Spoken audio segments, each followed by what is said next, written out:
Hello, everybody, and welcome to Rockstar Interviews from Beyond. And I'm Nora Yolis Young, and this is Veronica Drake.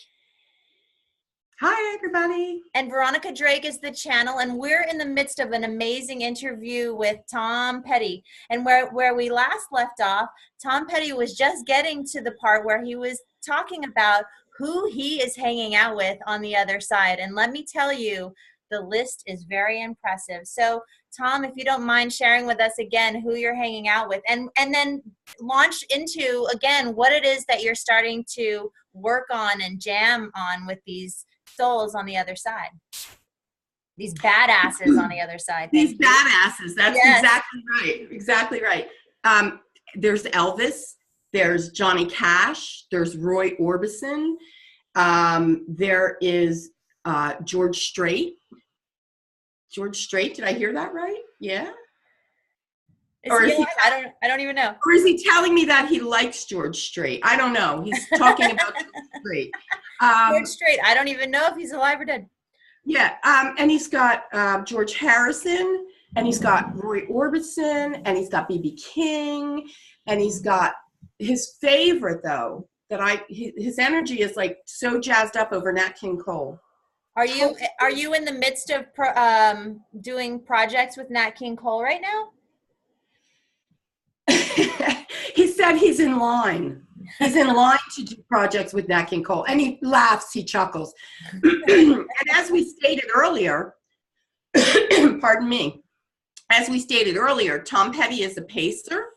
But I want to tell you that B.B. King is a freaking chiller. I mean, he is chilled beyond belief. I mean, he is just like hanging back, he's chilling. And it's kind of like, if you can picture this, Tom is in the spotlight and these guys are just kind of hanging out on the sidelines. Like, it's funny because Tom goes, kind of like when you watch Dancing with the Stars and the stars are dancing, but all their famous friends are lined up on the side. Oh my gosh, that is so cool. I mean, welcome to bring anyone forward if that feels good, but we do really want to learn more about your life on the other side and just life in general, Tom. So if you think it's appropriate, bring people through. Well, the only thing he wants to say is that healing humanity, nurturing humanity, is a collaborative effort on all the soul's parts. And so he's saying once Earth School ends, that's not the end of life. It's the end of of the physical body. But certainly it's not the end of life. And so now he's got his walking papers, he says, to go on to the next phase, the next chapter. And he has the free will, the gift, if you will, to assemble who he will work with to present lessons to humanity and guidance. He's saying it's too cliche, he says, to talk in terms of I'm a spirit guide. He said he's not going to use the terms I'm a spirit guide, but is he and are they guiding spirits here on earth? Yeah, but he says not in the way that people think spirit guides, at least not this tribe, he says. Okay, cool. Say more about that. That's really cool. So they've come together, he says, because they bond over the artistry. They bond over, he's saying they bond over a lot of sadness. And it's not in a bad way. He's assuring me it's not in a bad way. Yeah. A lot of sadness over how things were when they were musicians, the industry. Oh, okay. So I'm not a musician, so I'd love to hear the layperson's interpretation of that for us who don't really know what you guys go through. Yeah. There was a lot of judgment that he witnessed. There was a lot of favoritism. And he's saying that there was a lot of lost souls were governing and guiding the industry. Wow. And he's saying he was not somebody that got hung up on formalities. And so for him to be introduced into this formality of sign the contracts, dot the I's, cross the T's. He's saying all he wanted to do was play music, Mm-hmm. you know, and all of a sudden it became this larger than life for him. And he was just this simple person, you know, Southern guy who, like all of this entourage that he's with, were very simple. They never really aspired to be, you know, anything other than artistic and creative in the world. And they got pulled into, and some of them more than others fell victim to the fame in terms of, you know, addictions. And he's saying, but that's all part of the soul plan. Well, is that, and I don't want to diverge too much, but I just want to check in because you had a very wonderful band member, Howie Epstein, who died, I believe, of drug addiction. And is Howie with you, and how is he doing? Howie is not physically with him in the same realm, right, in the same arena of this realm right now, he says. But he does know that the soul is still going through the process of cleansing and healing. And he says the turbulence of the lifestyle has claimed a lot of victims. And he says there's a lot of misunderstood artists out there. And he's saying not in a cheesy kind of misunderstood kind of way, but so he's saying the money on one hand produces a different kind of artist than they start out to be. Sure. I think that it can be really corrupting. And how did you stay away from that, or did you? How did you manage that? You seem to get through it in a way that is so graceful, and maybe it's just the persona that you conveyed, but what was going on personally for you? When I fell down, he calls it, when he fell down, he says, it was over the loss of his marriage. And he was very much in love with this woman. Life got difficult and he fell into an addiction.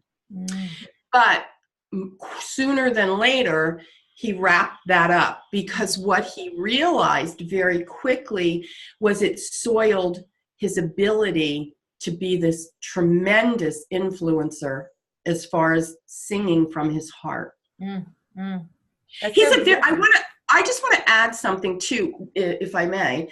Being in the presence, being in the energy of this man, I feel very emotional as the channeler. Like, I get goosebumps and I feel like I want to cry, because I channel so many beings. And I'm going to tell you something. And he's kind of got his head down, you know, and he's kind of doing this. Like, this man is good stuff. Aww. This man is good quality, loving. He was just a guy with a dream.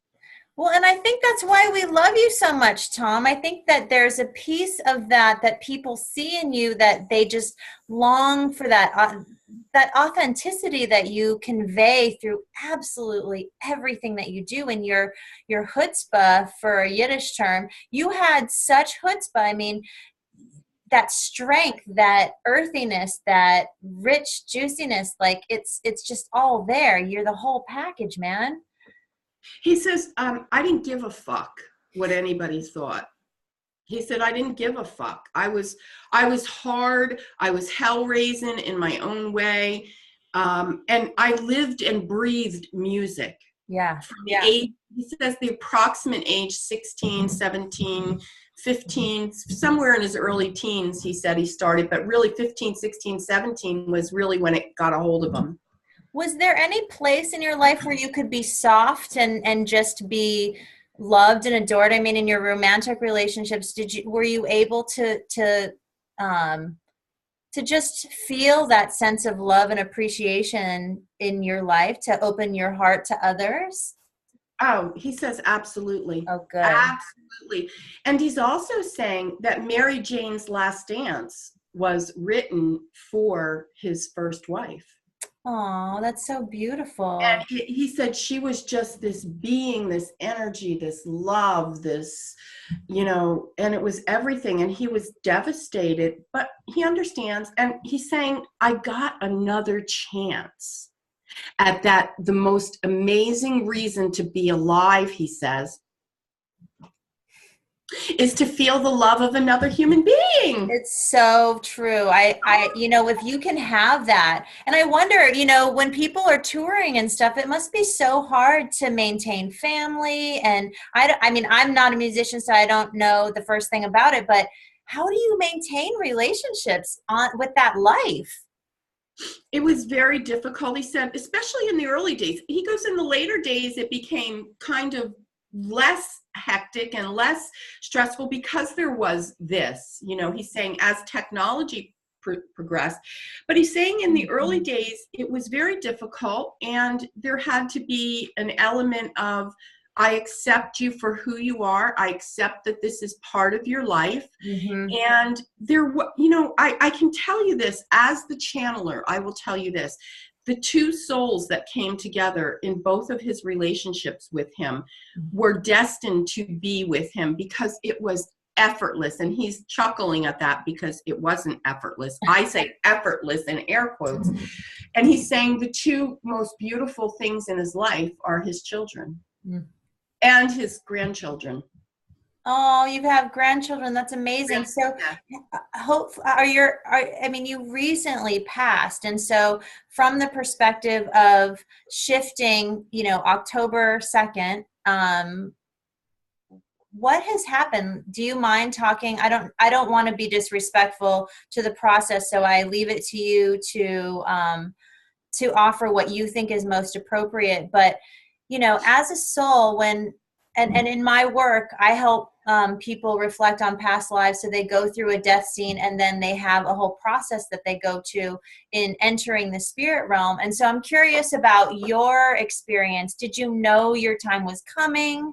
Did you know you were unwell? Was this part of your contract? Because I also know that you have mentioned a bunch of times that you respect people who didn't slowly fizzle out, that left on top, and you did that. So I'm curious of what your reflection on that is.